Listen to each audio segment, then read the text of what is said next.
Have you ever tried cocaine? Bro. Bro. Bro. The fuck, bro.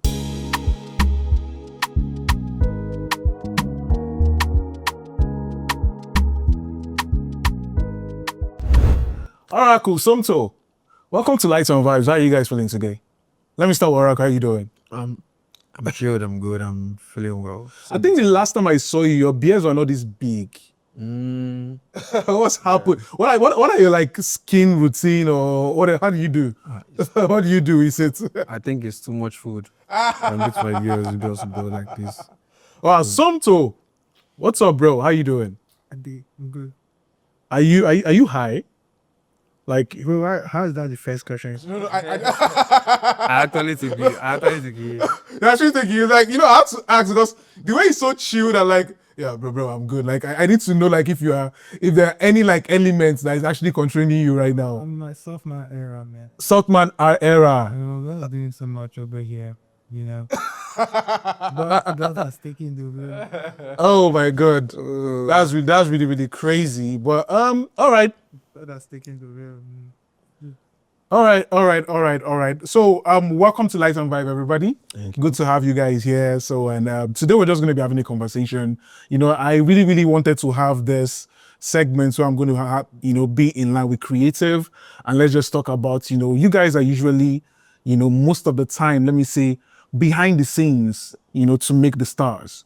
You get Oracle, you've been a long-time producer. You've produced hits for the likes of Ladiko, and the likes of them. Sometimes you're a songwriter and artist as well. Written a song for the, for the big hits out there. But let me first of all start with this, yeah?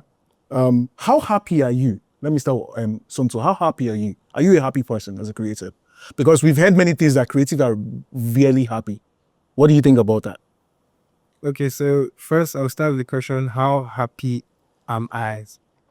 Well, I'm alive, so that's already enough to know people because life is sweet, sure. And But you living a happy life. That's also another thing.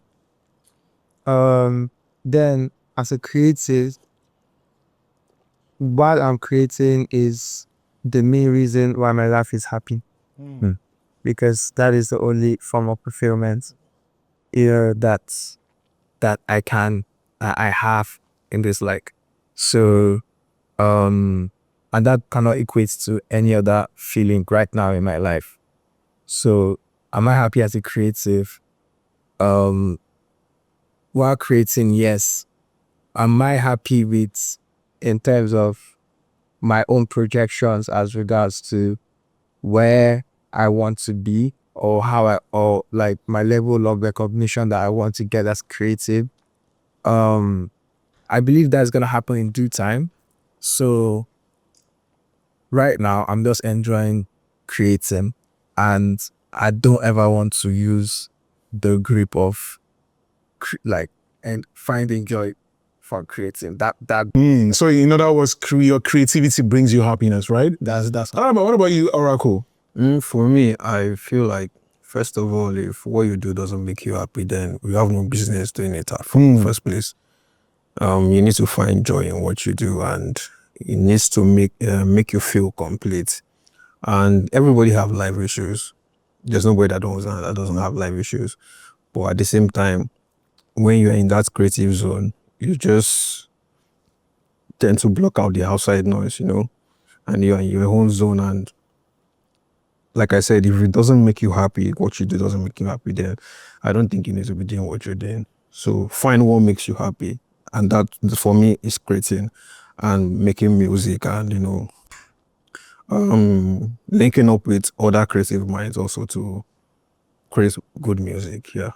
All right. The reason why I asked that question is because of, there are many creative I've met in my lifetime, and most of them seems hard.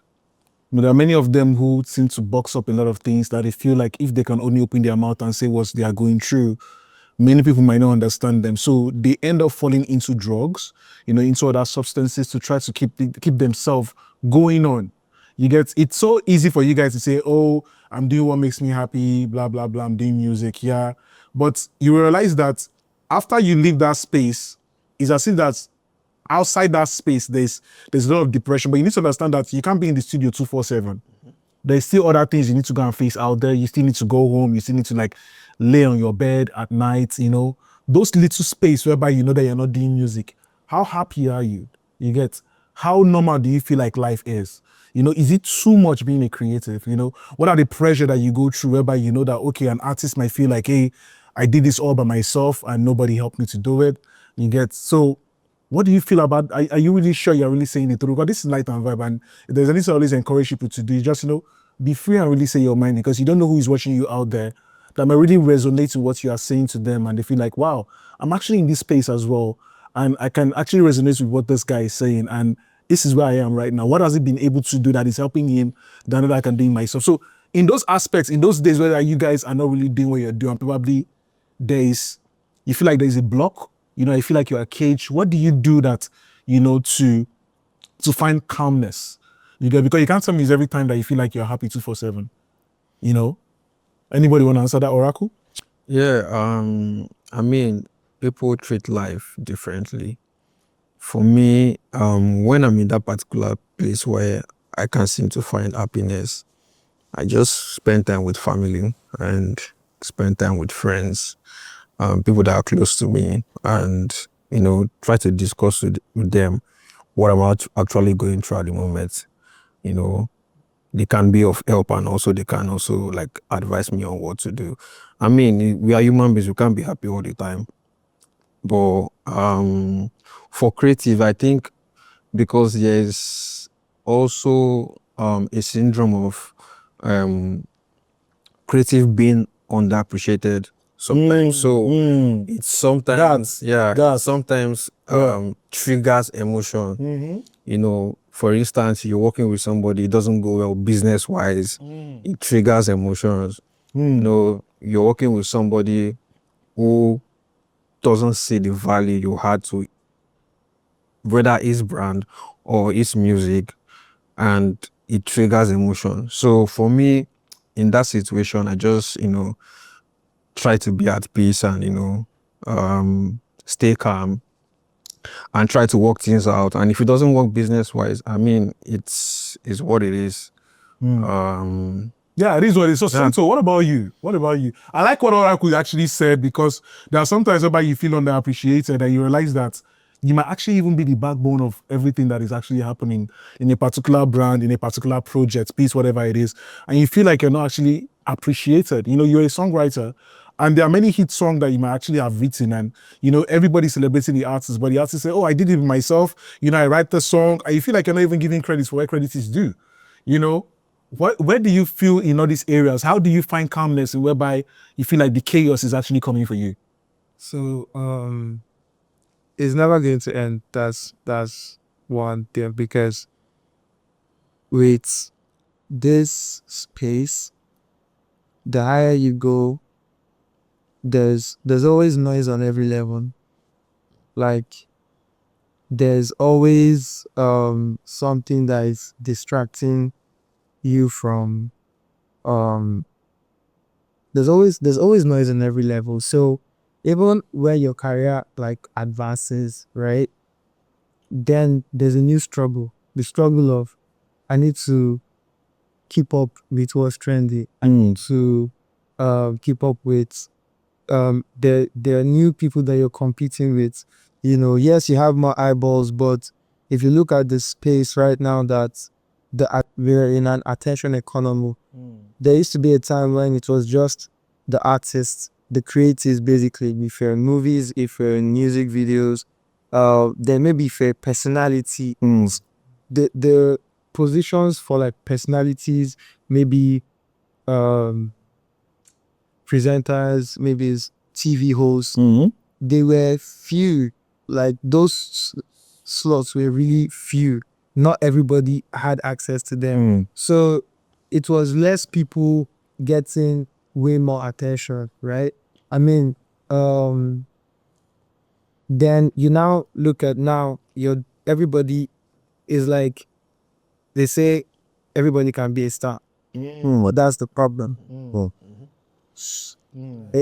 That's the problem, because we're in an attention economy, and then you now have people that are not even creatives that are still dragging for attention. But I also want to add this to it. Have you guys ever felt? Sorry, I didn't land. Oh, okay. I thought you were done. Okay. Yeah. So, you know, at that point in time, you just look at it like, what is actually the value or the long-term goal of like being a creative? Like, where is the light at the end of the tunnel? So, where is it? Because at this time right now, it's so watered down.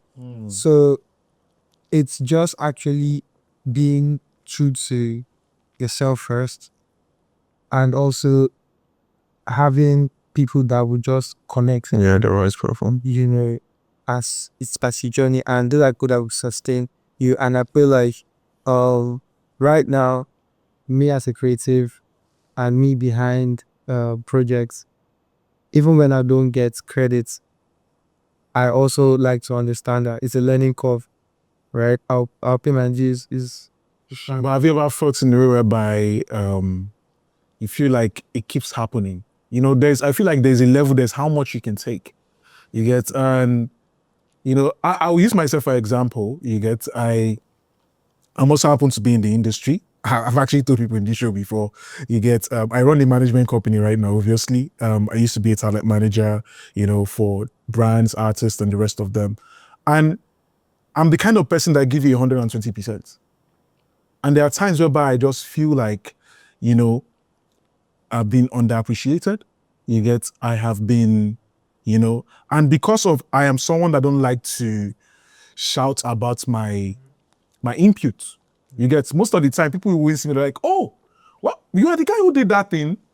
I didn't even know, because you don't really even see me about posting about it, you know, until recently when I started coming out as a content creator, you know, which have actually put me out there a little bit, because this was literally not really my life before. You get, all this thing was just brand new for me, because my team had to like say, okay, you know what, you have these things that you can show to the world and, you know, show it a bit of out there in the world. And so, and I'm also a creator. You get, I'm a photographer, I'm a cinematographer, I'm a filmmaker.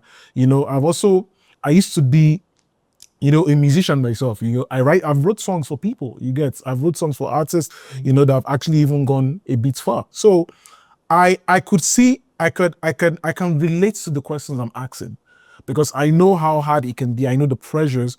I know how you can give a lot of yourself, and at the end of the day, you feel all alone.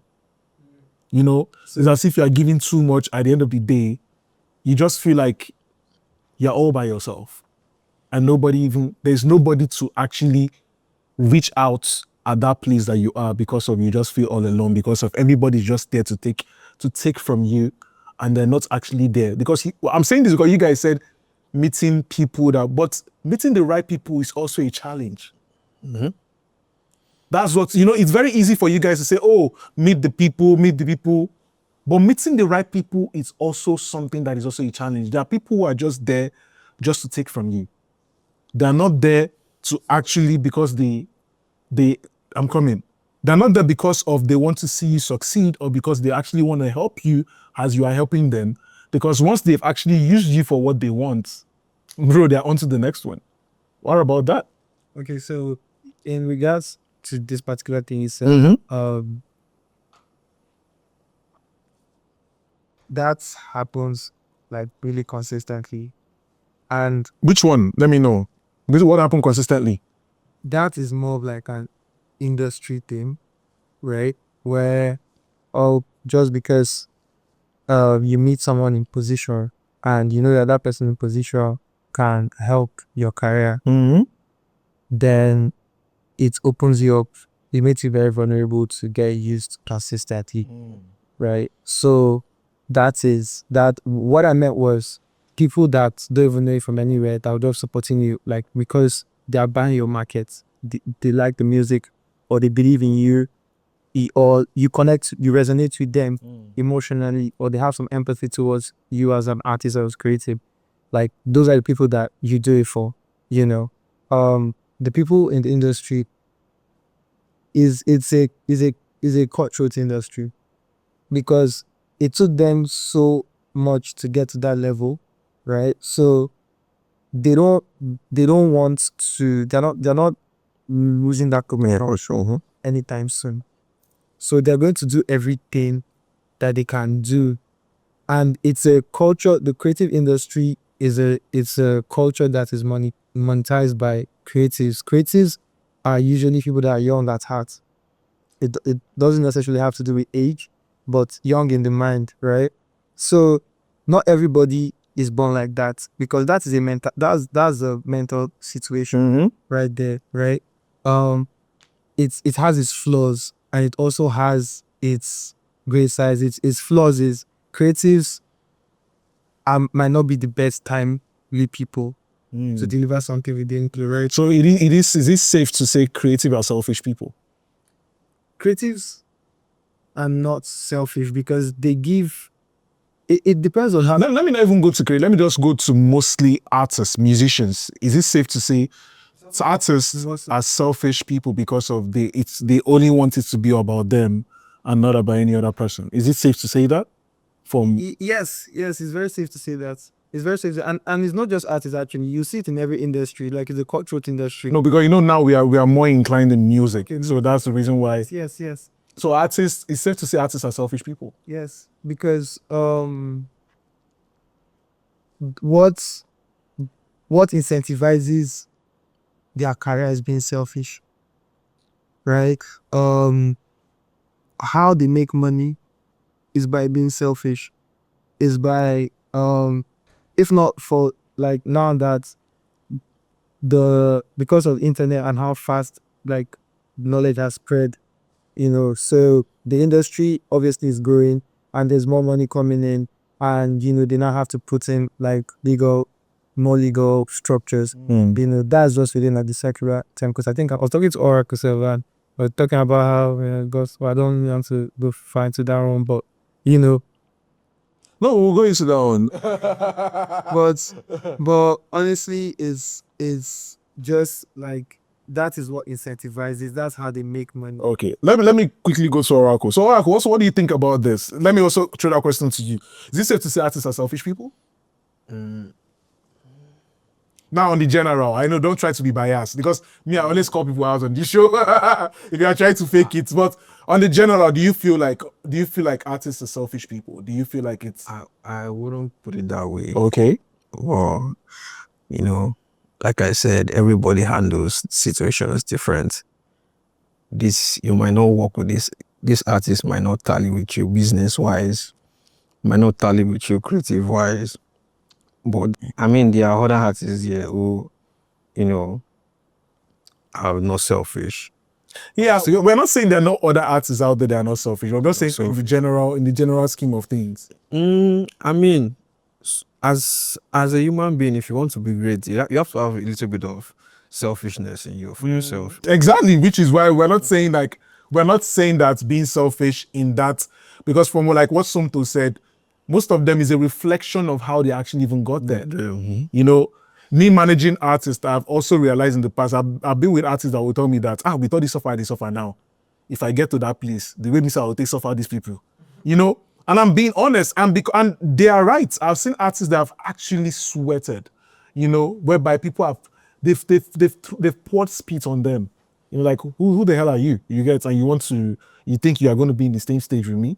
You get what I'm talking about? So after all those kind of nonsense they've been through, and they get to where they finally want to get to, it actually shapes them to be, they might actually come into the industry innocent, but they end up not being innocent when they get to get to. So that's why I said, in the general, you get what I'm talking about. That doesn't mean that, but in the general, do you think it's a selfish industry? So I don't want you to be like, we know that some, of course, are not. In every bad thing, there's some good people. Yeah, I mean, the industry is a showbiz industry, so there's always going to be an atom of selfishness here and there, because like you said, some of them have to struggle, their way to get to where they are, and they wouldn't want a situation whereby something messes that up for them, so I think we can say, there's a little bit of selfishness in here. And it's not actually a bad thing per se to be selfish about what you want. So as an artist, we can say that, but we can also argue that too. Philo, for example, came out the other day and said, "Oh, nobody helped me to get to the top." And he's imagining I come and say, so when we they help you and we give you money and everything you take become before you can do your song." Philo came out and said it. You get so, and at the end of the day, I think after he said that, we've not heard anything about Philo anymore. But maybe he's cooking something in the studio. But that is one of the aspects of the selfishness I'm talking about. You get, you find some artists that say, "Oh, I got here all by myself." But what about the team that was behind them when they were actually climbing the ladder? You get, I think Aaron Oracle behind the scene were talking about this guy. I said, Kai Cenat is going to be one of the greatest people in this streaming stuff. No doubt. Because you can see how much impact he's actually even putting in the people around him. It is very rare. You find that very rarely. I can only mention some few people, especially in even the Afrobeat industry, that are like that want to see their other people win. So many of them in this Afrobeat industry only think about themselves. That is how selfish they are. And they're actually very, very good when it comes to milking people and using them for what they have. Hey, I'm here for being real. I'm not here for faking it. And people know me for this show for that. And I'm here to sugarcoat things. Let's just call it what it is. The Afrobeat industry, it's a cut-neck industry, just like what Somto said. And people are actually there. And if we do not call it to say, okay, hey, is it always going to be like a rotation? Okay, because of this thing happened to you, so you have to be for the next person, right? Because of, okay, this happened to you. So why can't you be the generation that will end it? You get what I'm talking about? And I think we also need to come about, I think this is going to follow up to my next question when it comes to the tribalism in the industry. I've had many things whereby he said that only Yoruba people can make it in the Afrobeat industry. How true is that? I've heard some people that also said that if you're not Yoruba, you cannot make it as an artist in Lagos. What do you guys think about that?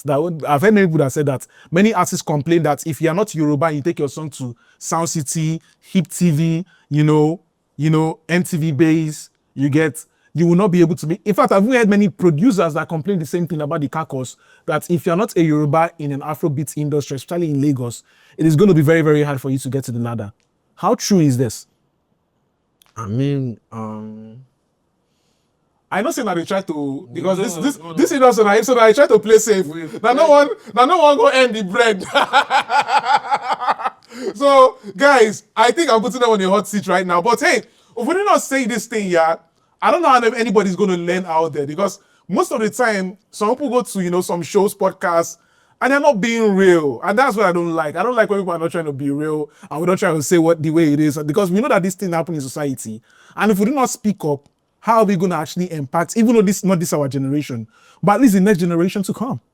I mean, yeah, it happens in some cases where it happens, which I've seen also, but at the same time, like you said, I can also mention Igbo artists who are actually doing well, like the likes of other tribe artists who are actually doing well, like the likes of Black Bones or the Modo, they're all doing well. So I feel like, to me, what I believe in I believe in, my own motto, the way I move, if you have the talent and you're ready to work hard for it and you're ready to work hard for that space, you will get it.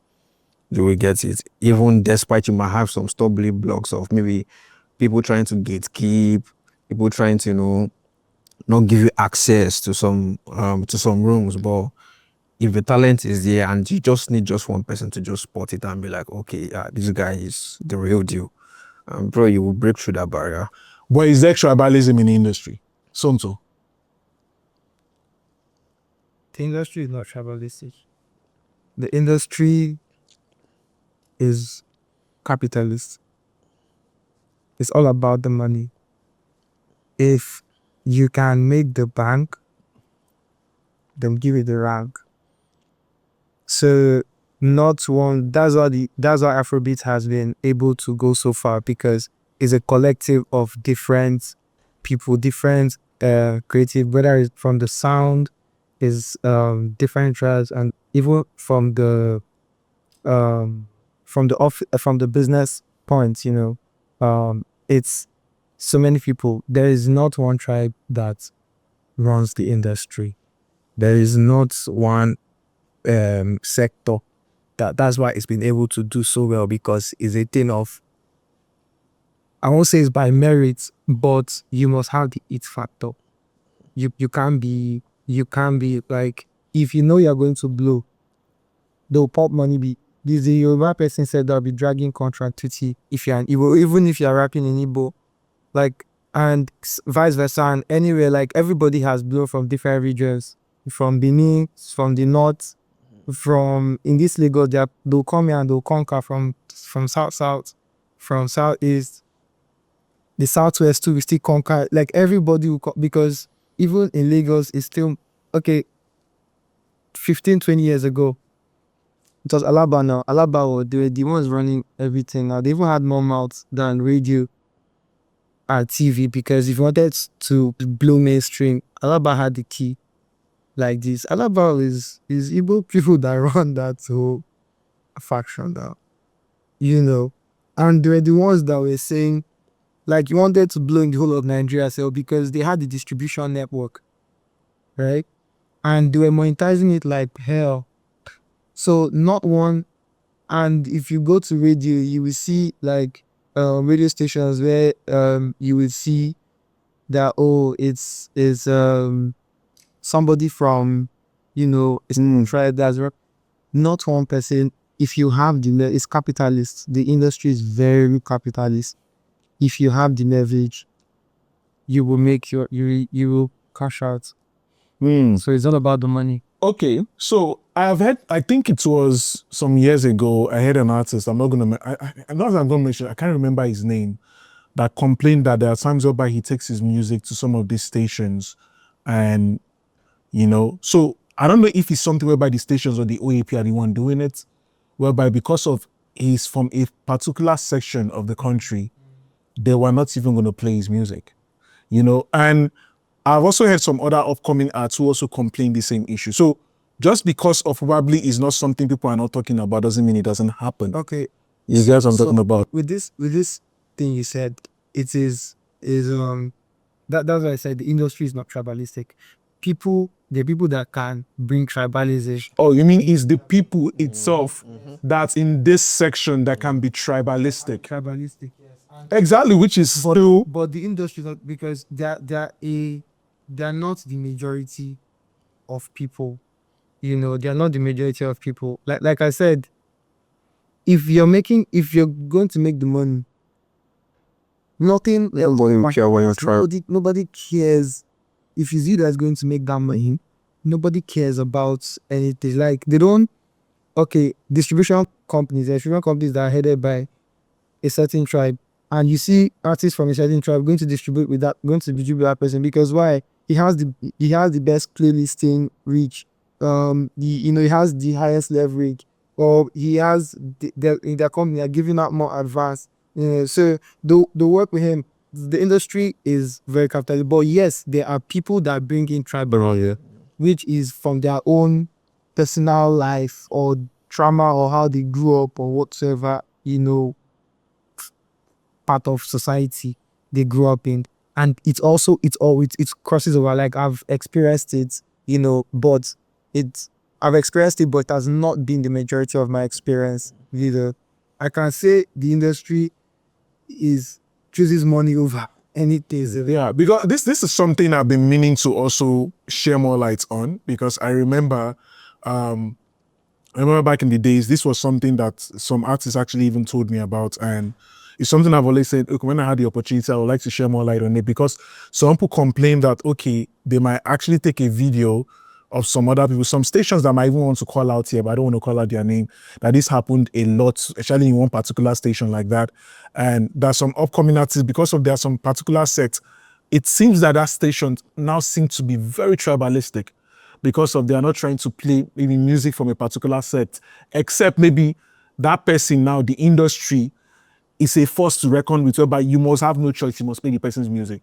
I won't say some even known artists, even on closed doors, that won't complain about the same issue that I'm talking about. So we cannot sit here and say it doesn't happen, because it's just going to be me being, you know, hypocritical, like it's non-existent. So that's the reason I wanted to share that light. But people who know that this thing happened, we know that it happened. So we should try and do better. And if we preach, you know, unity, I think it should be a thing whereby any creative, you know, any artist, any art can go wherever they are, and at least they can make impact on that place, because at the end of the day, we should be one. And that's the amazing factor of it. And it is so crazy and so shameful sometimes whereby we still play this issue of tribe wherever we find ourselves as Nigerians, and we cannot sit here and sugarcoat it and say it doesn't happen, because people have actually come out and voiced their complaints that it happened.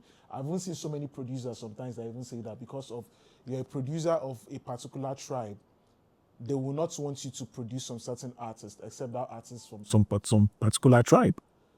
I've seen some producers even have the same complaints of it happens. In 2025. If it's been happening 2023, 2022, I don't know whether I don't go visit the album 2025. Because I'm being honest, you get, there's one time a producer came to me and said there was a camp he was supposed to go to for a big artist. I'm not going to mention the artist name here. The artist literally said that he only wants Yoruba producers. So I'm like, what the hell is that? So what if the artist will go give you hits? The guy now from Calabar, or the guy now from Meduguri, you get, or the guy is from maybe, Abia State. So because of that, you are just going to cancel. So we can't sit here and say it doesn't happen, and we can't pretend and say it doesn't happen. I know that people who are watching this, you can resonate with this thing I'm saying because it has happened to some of them before. And the only problem is that nobody speaks on it. You get what I'm talking about? Just like the way we speak on, how creative are being used, you get, and they don't get their due diligence and everything like that. So we can't sit here and say it doesn't happen, you get. So that's just one thing. I feel like my advice would be, let's do better. Let's try and, let's just try and push the talents. If you see talent, it doesn't have to be where I'm coming from or who I am or how I am or whatever, the color of my skin or the way I speak. You get, it's just be merited based on my talent. And I feel like that way, it gives everybody equal chance to actually, have a direction that they want to go to. You get what I'm talking about? So my follow-up will also be, the excessive use of substance in the industry. The excessive use of substance in the industry, yeah. When we started this segment, we asked if you are high, so we don't know how true that is, but we just wanted to know because of the contents of your glasses, because it is like many creative, they made it seem as if like they cannot create without, having some kind of substance in their body. Oracle, let me start from you. Do you smoke weed as a producer? No, I don't smoke. But the way your voice be, like say you dey smoke Igbo from the way you dey take sound. I don't smoke. You don't smoke. Probably because of the background I'm coming from. So What background are you coming from? the way I was brought up, my parents, the morals they instilled in us, and for me, I was opportune to take on substance one time. What substance is that? They call it coffee. I don't know what was in. They call the term coffee. I forgot. It's like a smoothie. So the way the thing make me feel, I was like, and me personally, I'm a very creative person. So, but the particular mood the thing puts me on, I was like, Put you in the mood. It accelerated your creativity. I'm not going to lie to you, I'm not going to sugarcoat it. It accelerated it. I was hearing things in a particular song I've been listening to Some frequencies when they enter your head. that I haven't heard before. They were spiritual. So I was like, yo, I can't do this. So if I take this thing again, I might actually become addicted to it because of what I experienced. So I try to stay away from that particular side of things. But I don't blame people who use it because I've seen what it does. I've experienced it. So I don't blame people who use it. I won't say because they use it, I won't associate with them, but No, nobody say you shouldn't actually. I mean, Just everybody say the excessive use. Everybody they have their own poison that works for them. You get, but for me, I'm not sure it works for me. So I can walk clear. I will even walk clearly when I'm sober, like when I'm. But are you just talk saying you take smooth and the spirit start to give you some angelic frequencies? So which means say if you take that smoothie now, they take and they go now. It means say probably if you go see Michael Jackson for the afterlife, continue to create for them. Yeah. So let's also talk about that. But let's go to you Somto.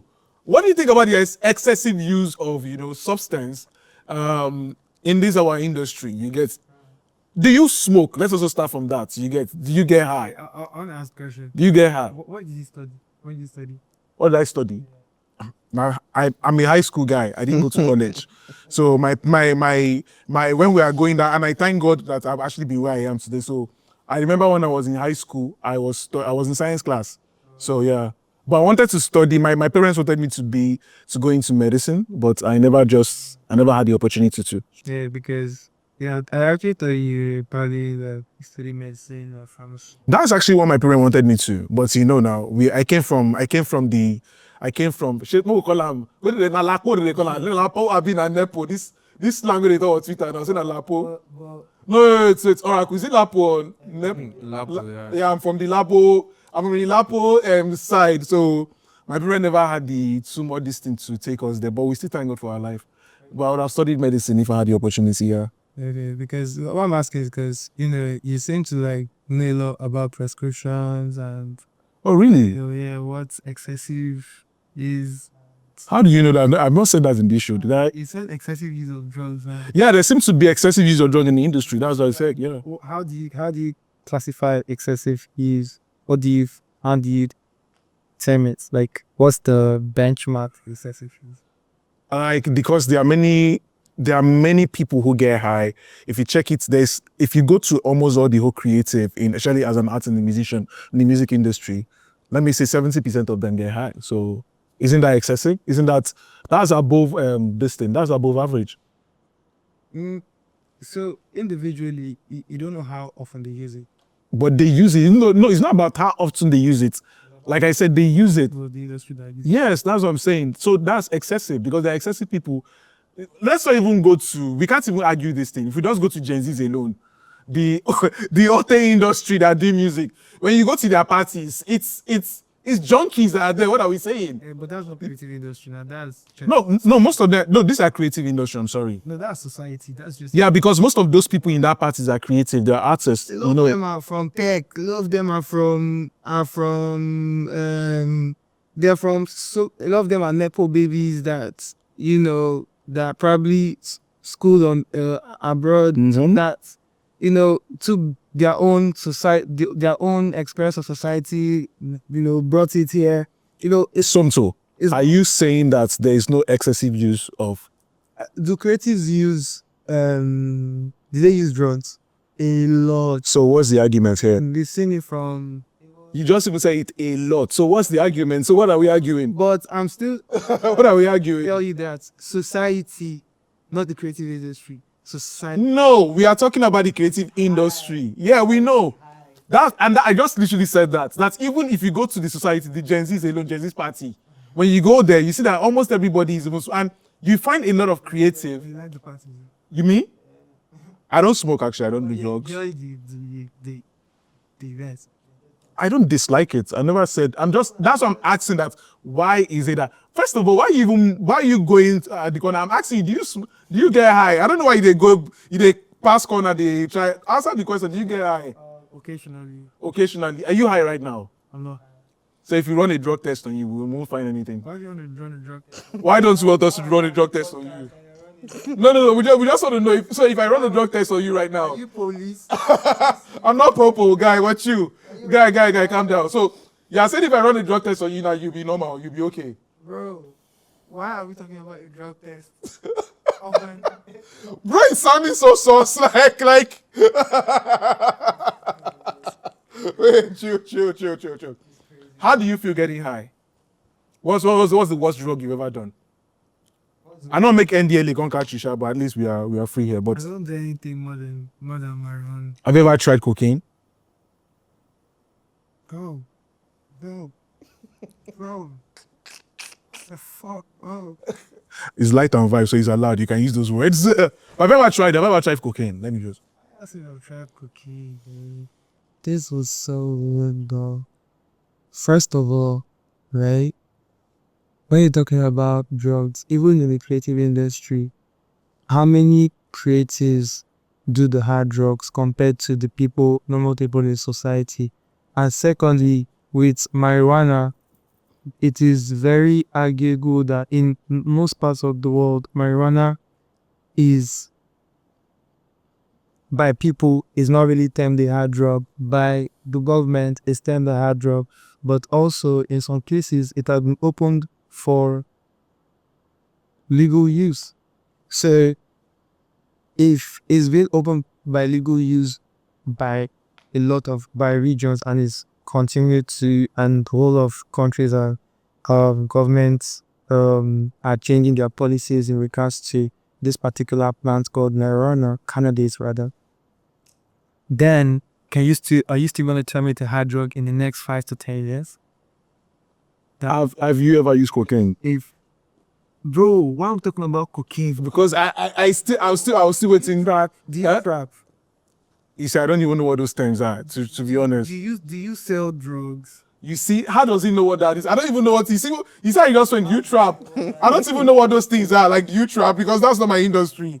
Like the fact that you know all these things is just no. I really want to learn. That's the reason I'm asking. Like I just learned that one now. Do you trap? Use cocaine. No, you can see. You just ask now. Do you trap? So I want to. Oh my god. No, I don't want to learn if you use cocaine. I just want to know, have you ever tried cocaine? Because the fact that you so Try cocaine, bro. Like that is not a question to ask somebody. why? You can just just want to know your experience.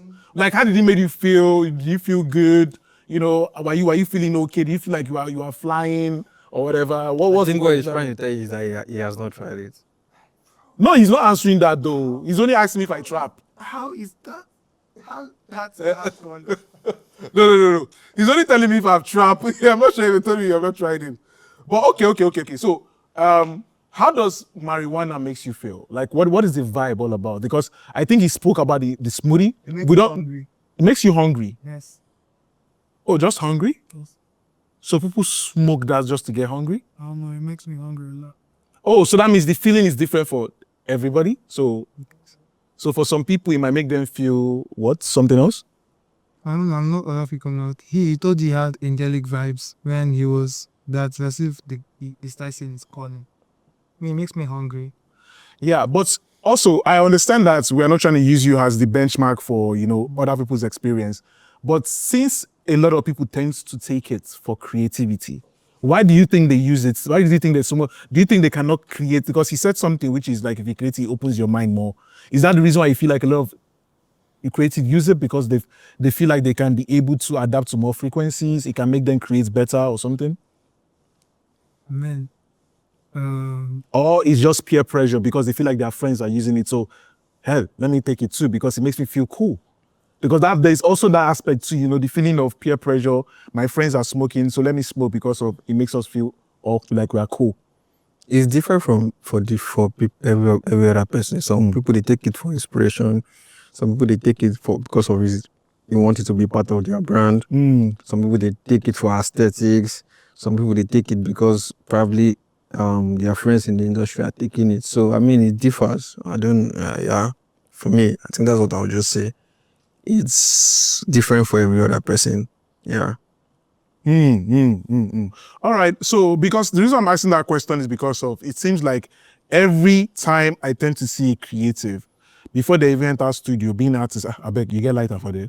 Oh, I beg, I want try, I want run blue, I want run fab, something. So I'm like, it's like they can't even do anything until they light one or two. But it's not every creative that you meet. Most of the creative I've met tend to always want to light one or two before they even start recording, and it's so weird and strange.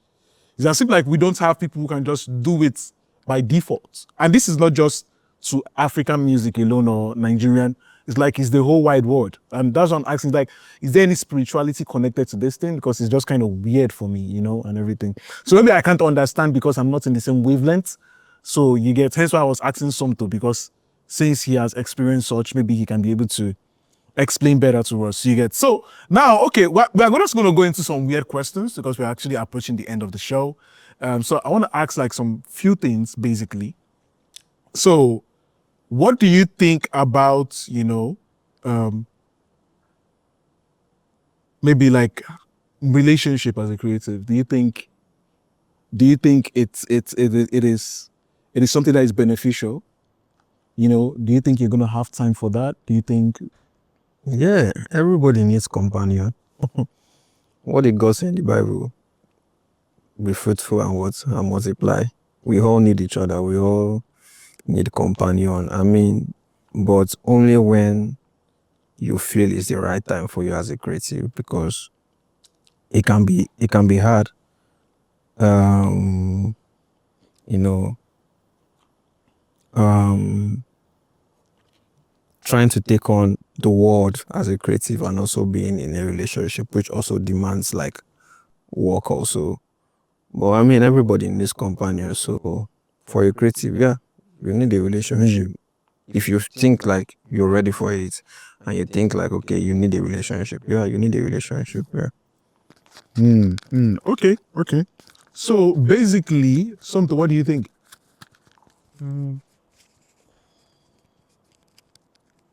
As a creative, you need to experience. So you need to experience emotion and different parts of the emotion to be able to write from a place of truth and a place of vulnerability. So if a relationship is gonna, if if you like relationships and they help you make the best love songs, then of course, if you as a person, not the creative side, because outside being a creative, there's also you as a normal person and things that you would like also for your life, whether it's family, whether it's a significant other, whether it's being by yourself and just doing your own thing, not caring up, whether it's having multiple baby mamas, 7, 8 to 10, right? Depending on that, what helps you channel that, because people that probably have multiple baby mamas, they can make the best songs about, they could probably make the best love songs because they will come from an angle that would be, that might be, that might have some form of trauma, they might have some form of dark side to it, but it's also very real because many people have experienced that. And they might come from, they will just be able to tell a certain, shed a certain light of certain detail in society and tell you very well. The experience shapes your creative. So, while you want to be a creative, I just feel that if a relationship is going to help stabilize your career, because also be a creative welcomes you into the entertainment industry, and the entertainment industry is very fast moving, and there is a whole lot of it can be, it can also be sexualized. So either a part of it can be really sexualized. So you coming in and if you have one person, it can help keep you grounded to sustain your career for the long part. And also, if you are a wicked playboy, it can help you play the best hits. Wicked playboy. What do you mean by? Is any playboy actually a good playboy? No, like Because when you say wicked playboy, wicked playboy is just like is an euphemism for like badass. okay. Let me quickly get to this next question. I was reading somewhere. Do you guys think the hip hop culture is a rape culture? I think I saw that out there the recent days. Somebody was saying it in one interview that the hip hop culture is a rape culture. So, what do you guys think about that? Do you think the hip hop culture is a rape culture? That's a big word. Because they mostly think, they like, if you go and check about the foundation of the hip hop culture, they were talking about, guys running train on girls, people sleeping with people's mother, girls telling them to stop, but they are going to continue. So, I think the person was big. I've forgotten the guy's name, but I really forgot his name, but it was a clip that went viral. What do you guys think about this? Do you think the hip hop culture is a rape culture? So I think it's a big word. I think I won't generalize it because I've experienced hip hop also in another aspect that doesn't have to do with rape. For example, the likes of Kendrick, the likes of Virgil, the likes of Stormzy. So I won't say generalize it that hip hop is a rape culture. But some people think about that. Yeah, they do. But I won't generalize it like that as it's a rape culture. I mean, I've met a lot of artists who does like great hip hop that doesn't have to do with those certain things. So I won't say hip hop is a rape culture per se. Yeah. So. So you're referring to the Charleston Whites, I think he's one of them, yeah. where you said hip hop is a culture. First off, that's coming from Black American. The Black American says it because hip hop is Black American, it's black.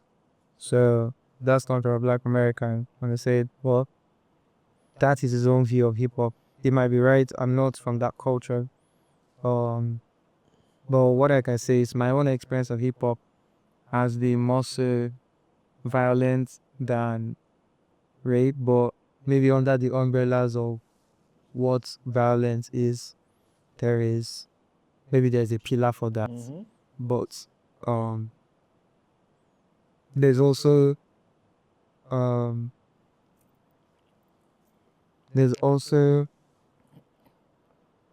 my own experience of that of hip hop that has been, that I'll say is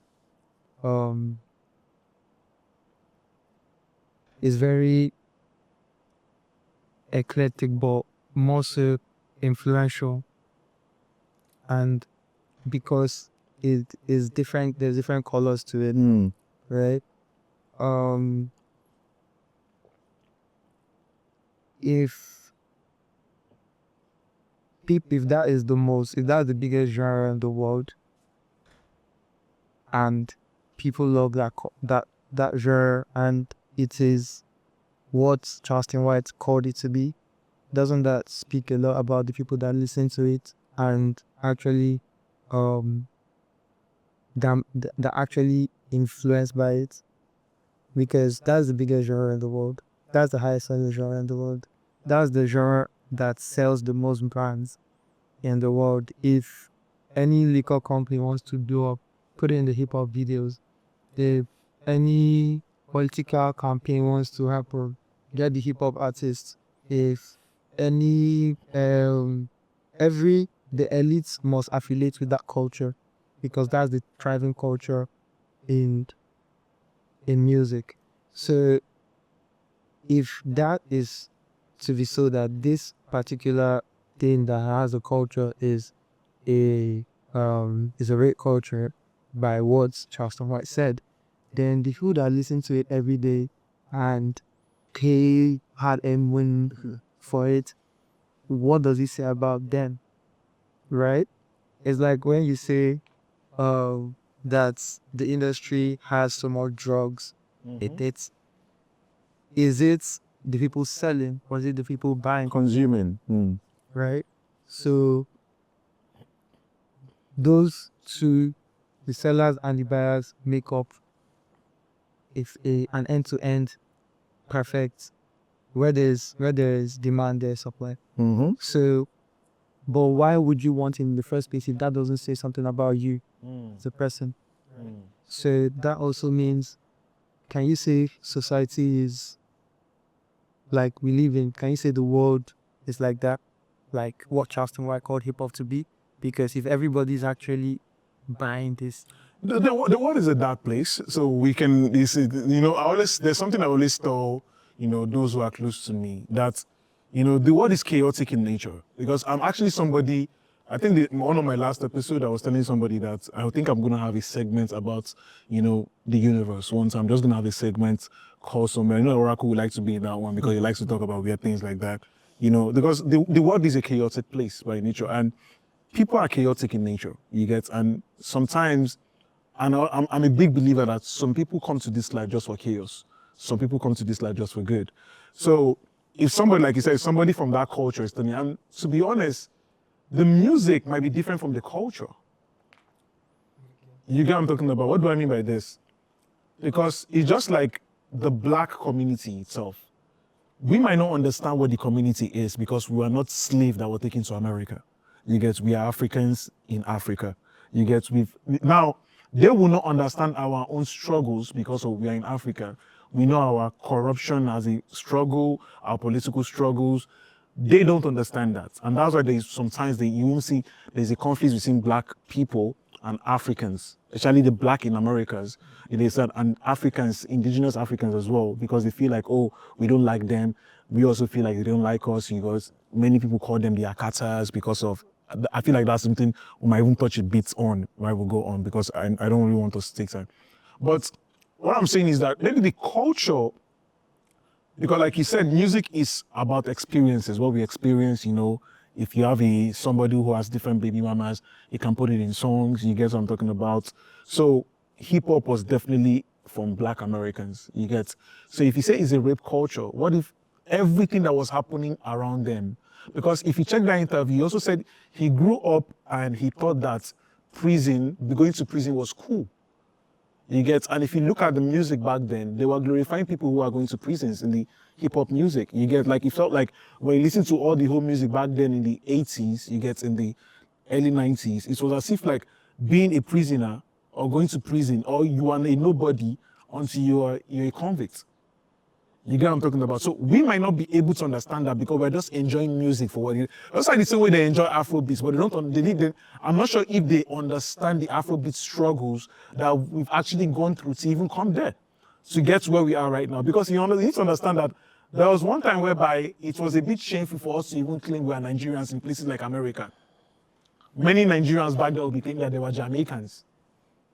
When they go to UK, like, oh, why are you from? I'm a Jamaican. Nobody want to claim that they are from Nigeria or Africa. So, yeah? So, for me, this is what I feel hip hop is. Hip hop is just truth. Mm-hmm. Hip hop tells the truth about society, whether it's the violent side, whether it's the good side. Hip hop talks about God too. Hip hop talks about life, afterlife. Hip hop talks about Struggles. Hip hop talks about struggles. Hip hop talks about like when NWA did "Fuck the Police," right? That was the truth of society. So hip hop is just the truth, and there will be people that will tell the truth. However, and the truth is good, and the truth is good, but also hip hop is the truth. You just put like that.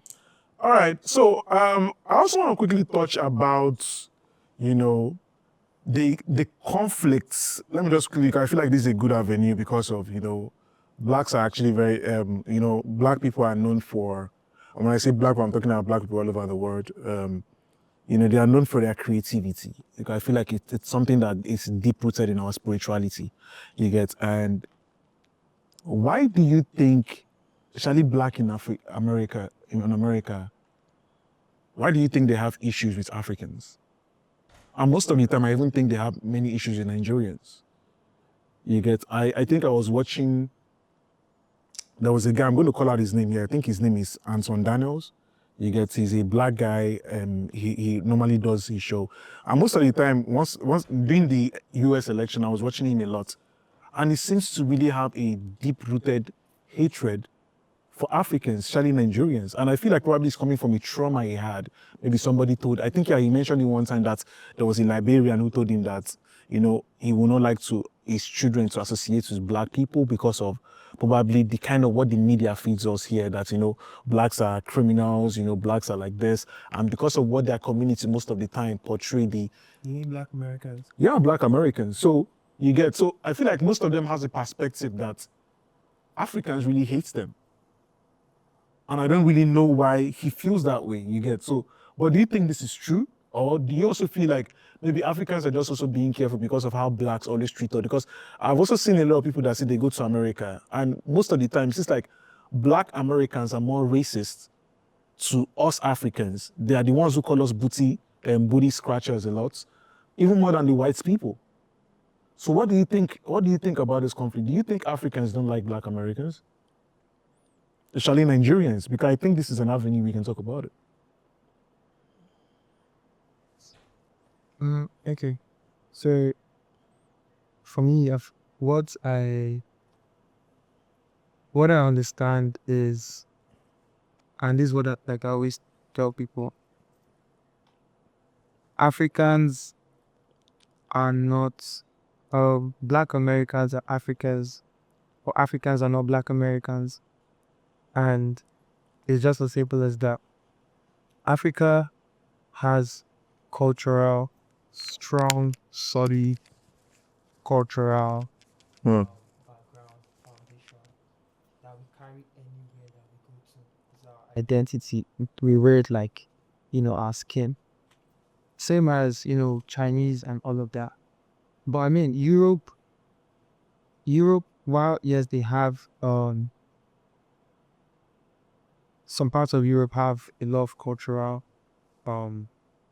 precedence. In huge parts just adjusted with times. Their culture adjusts with times, and many science and technology affects times, right? So what you can see, like with them, like with the Europeans, mostly the West, how they used to be in the 90s or 80s, and ideologies that they had.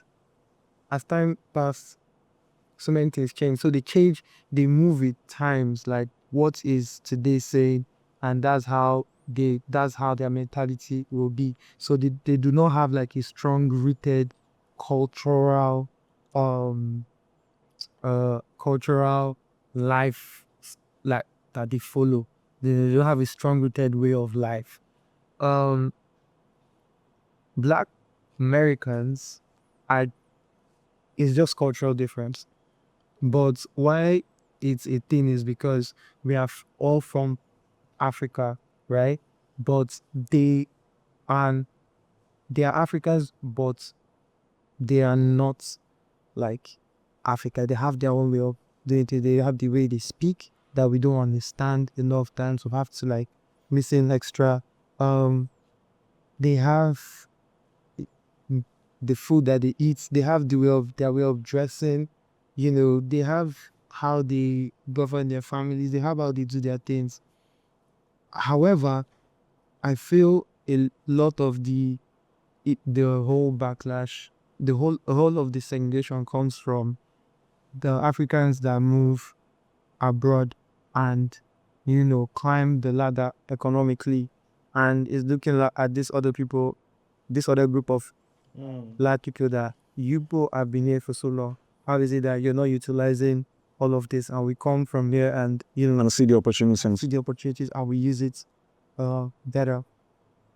I'm not the right person to speak on that, but all I can say is we did not go through what their forefathers went through that made their system be like this, right?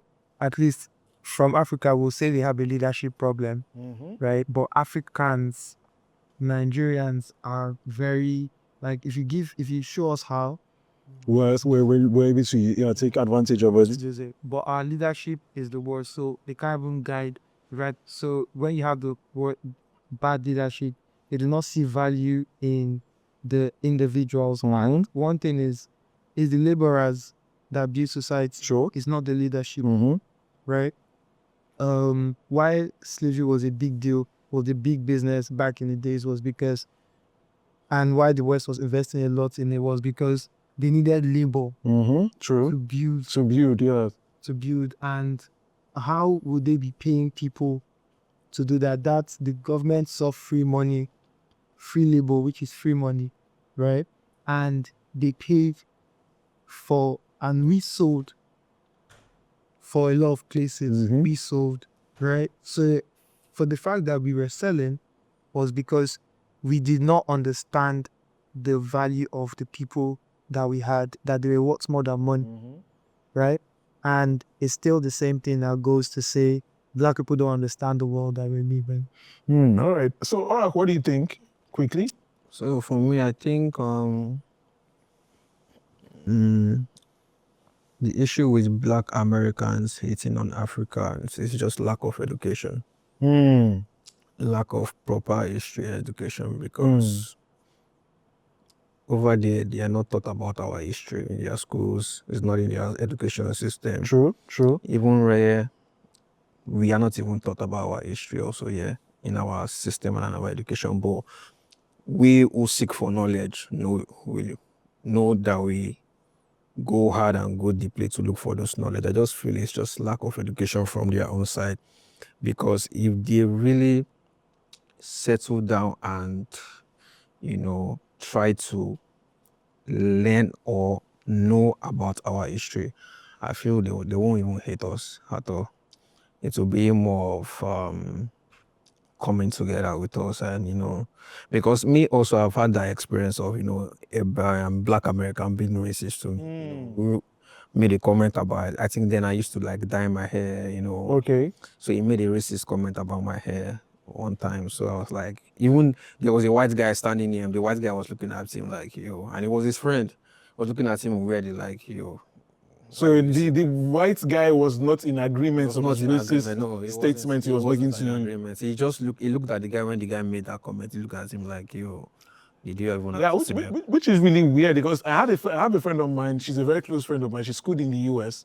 She told me the same thing too, and she said Black people are very racist. Like that she wondered why most of the time they complain about whites. It's not saying that there are no white racist people. They're actually white racist people. You get the white But supremacists. she said to Africans, Black are more racist than even the whites. That the whites actually even embraced her when she was in high school.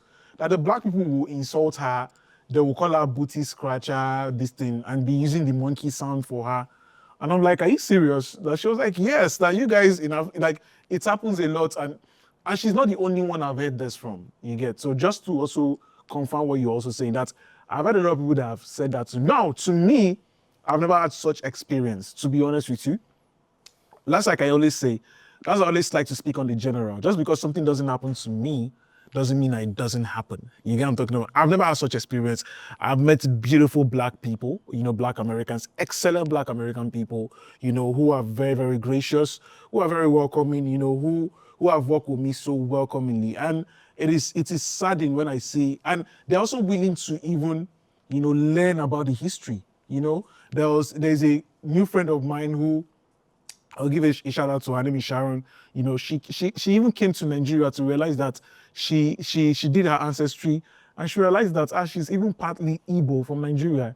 That she came to Nigeria and she even started investing a little bit, in Nigeria as well. And she's been doing amazing. So I've met other amazing people like that who want to learn instead of criticize and abuse. They see the similarities rather than the differences. And I feel like that's one thing they need to be able to do, properly, because at the end of the day, we are all the same, and we can all come together, Africa, all over the world, same. At the end of the day, we all shed blood. So why are we fighting each other? I feel like that's not beneficial to anybody. You get it's just crazy. It's just crazy. So finally, though, final question. I actually wanted to ask something, but because of time, I'm just going to leave that one for. I think I've actually squeezed you guys a bit today. But finally, though, where do you guys see the Afrobeat industry in the next 10 years? Oracle, let me start with you. Final words. More globally taking over. If we do the right things, if we set the system, especially in this part of the world, straight, and we set it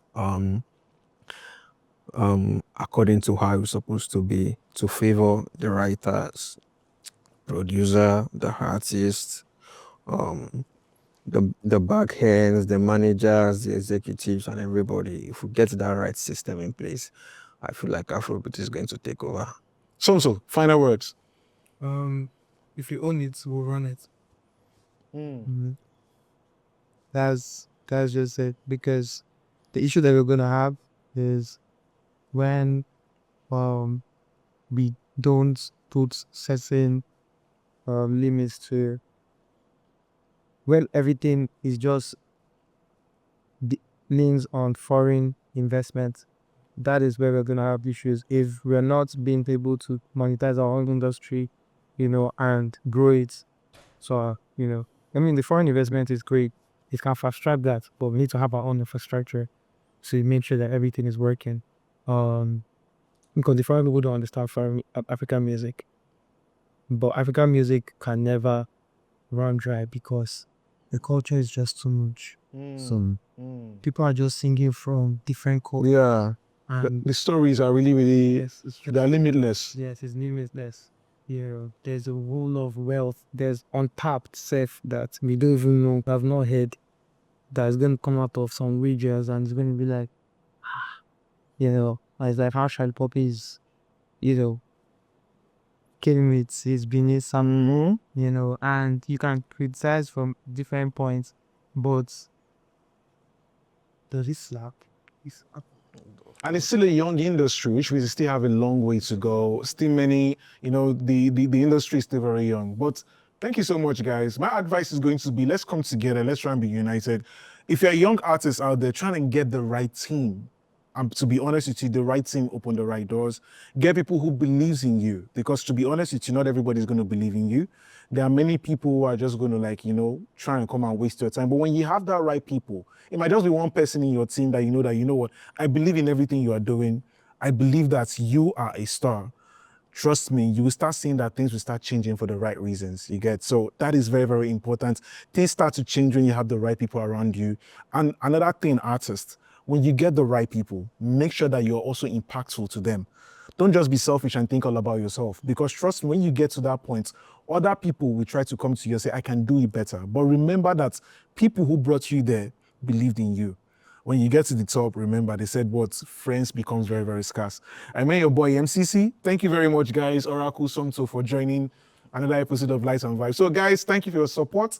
Thank you. Please make sure you subscribe. Get this video to, be 10 million views. At least make I trust more money now. This YouTube stuff not easy. You get? I get the because I'm in it. Yeah, I know Somto is going to go back to his drugs. Thank you very much, guys. And see you next time. No, what? I don't say you go break my head after this one. Cut.